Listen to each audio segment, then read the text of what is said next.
Hello, TCG and Lorcana enthusiasts, and welcome back to yet another Lorcana deck profile where today I have a fun one for you. Are you tired of the meta?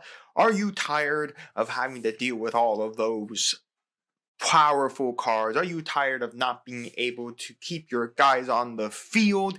Then this is the deck for you. Welcome to Evasion. Now, we did look at an Evasion deck before. That was a more aggressive Evasion deck, kind of playing more of the Ruby and the Emerald like discard package. This one is more about just putting in as all the guys with Evasion in their name, and then a lot of them have the ability to quest for 2 to 3 lore a turn. So all you're doing is you got all these guys that are evading. We're playing a couple of cards to deal with board presences, to deal with those aggressive style decks, to deal with other style decks. And that's what we have here today. It's just Evasion. Now, not all the cards here are Evasion. We do play some cards that don't have the keyword of Evasion. But again, those cards are very small. Majority of your deck is evasive guys. So let's do the card by card. We're running 4 of the Duke of Wellington, 4 of the Minnie Mouse, because we have the Shift Minnie Mouse here. We are running 3 of the Cheshire Cat. He is here to quest over or shift over for the bigger Cheshire Cat, but he also is an annoying target, being that if your opponent wants to deal with him, he has to be banished to deal with it, not mentioning he does quest for 2 on a 3 body, so it's very nice. We then have 4 of the new Minnie Mouse Surfer, again questing for 2 with Evasion. We have 2 Donald Duck. I have found out in some testings this deck does need some good draw support, so this Donald Duck is good draw support. Mind you, your opponent is going to draw a card as well, but this also helps against those hand control decks because they won't be able to strip your hand down as fast. Mind you, they'll see more of their hand control cards, but again, we quest for so much lore, it's our possibility that we will get more lore before they can strip our hand to nothing.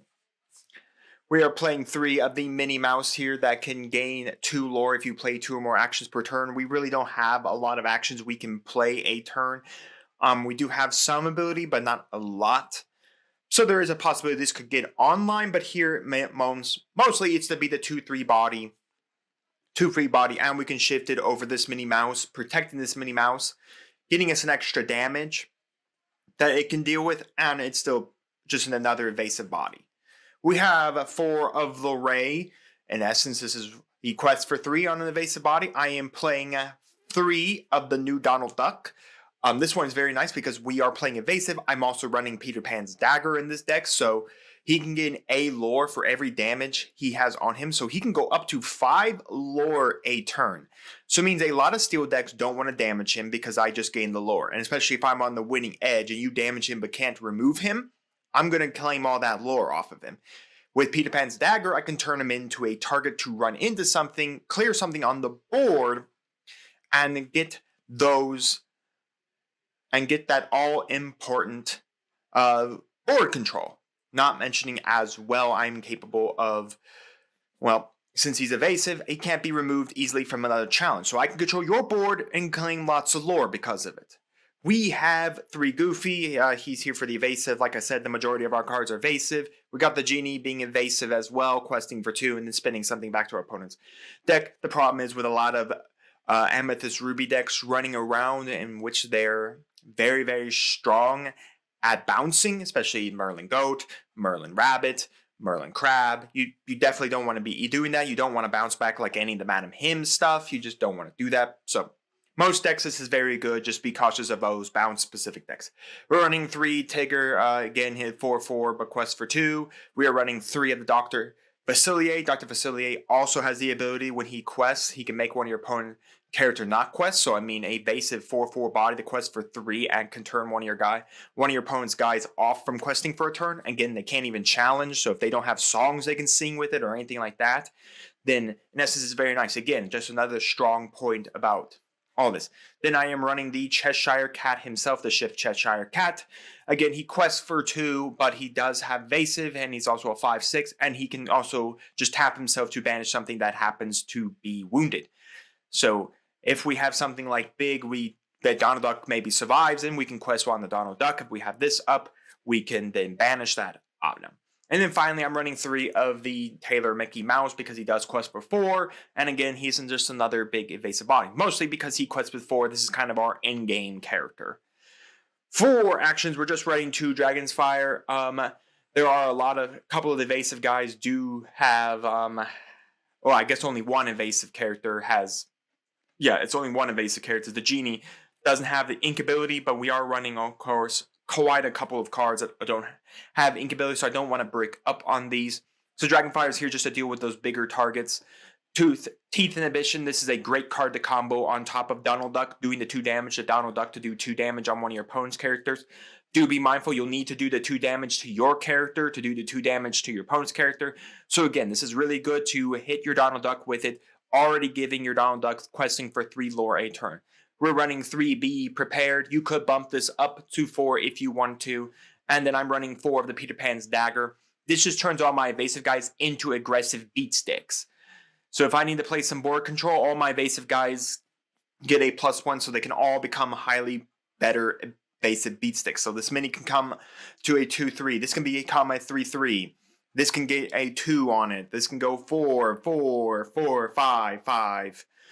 6, 5, 6. So I'm just kind of making all these big aggressive guys so that if my opponent has an evasive guy that can come swing on me, if he happens to, like those characters that can gain evasive on their specific turn, like your opponent's turn, then if I have these Peter Pan's Daggers up and you want to come swing, but your will is now my attack is now equal to your will or greater than your will, then maybe it's not always the best option to come in and swing when you know you're going to lose that character just like I'm going to lose my character. So, yeah. So, overall, this is a really cool deck idea that came to my mind. I've really been a fan of Evasion. I really think this is a really cool mechanic in Lorcana. It's a really neat mechanic. Not mentioning that I think this deck is relatively cheap. Just look at that, $79 compared to more of the more expensive decks like the Amethyst Ruby Control variety that's running around right now. Song Control. And this deck is very, very strong. My playtesting has proven that this deck is very, very good at what it can do. And that's just gain lots of lore and be annoying. Other cards, anyone you can play, anyone that's got evasive on it.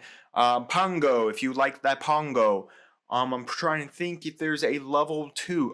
Flynn Rider, if you want to be just the annoying Emerald character.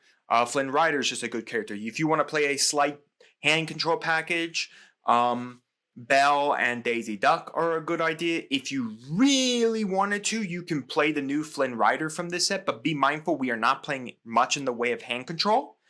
So you may not be able to actually get him off as you would if you were playing a hand control deck. So mainly if your opponent has 5 cards and they're constantly always keeping up the 5 or 6 cards, this guy's never going to be active because we don't have really a way to strip cards. It's not what we're doing. We are not a stripping hand control deck. We are just go burr with evasive guys, and that's it. So I mean, that's really about it. Just throw the cards in you think you want. Improvised weapon if you want more power on one of your evasive guys. If you just want to punch a couple of things around with your evasive guys, keeping them. I mean, like I said, Flynn Rider is an annoying card to put in the deck because he does quest for 2. Your opponent has to discard a card if they decide to go at him. You can put in some other big bodies, like Kuzco's not a bad card. John Silver's not a bad card. Again, I've tried to stick more with all the evasive guys for this deck because it just becomes more of a nuisance for them. John Silver can be attacked and Kuzco can be attacked. Now, Kuzco is just more of a nuisance because you don't really want to attack him. Not mentioning that these guys don't get buffed up by Peter Pan's Dagger. Another card you can target is this Genie here. If you were going to play this Genie, I would play the little Genie so you can shift over it. And if you're going to do that, it's not actually a bad idea here to play like Steal from the Rich. Steal from the Rich. If you're going to play this Genie, it's not actually a bad idea to play like Steal from the Rich so that when this Genie quests, you can play Steal from the Rich for free. Heck, you can even buff up more of your Dragonfires, maybe bring down like the Be Prepared if you wanted to do that. Peter Pan is another target for evasives. You can do Tinkerbell as another evasive. You can do Mother Knows Best as a way to bounce stuff that's annoying. So yeah, there are plenty of ways you can swap out the deck to how you feel like it. I just feel this deck is very, very good at where I have it. But again, tailor your deck to your strategy, your play style, for your locals, for anything like that. But let me know down in the comments your thoughts of this deck. Let me know what cards you would put in, what cards you change out. Have you played an evasive deck? What's your thoughts on the evasive keyword and all of that? And while you're commenting, do make sure to like the video, subscribe to the channel, and ring the bell so you get notified when my videos go live for you. And we'll see you here next time on Mama Dragons TCG.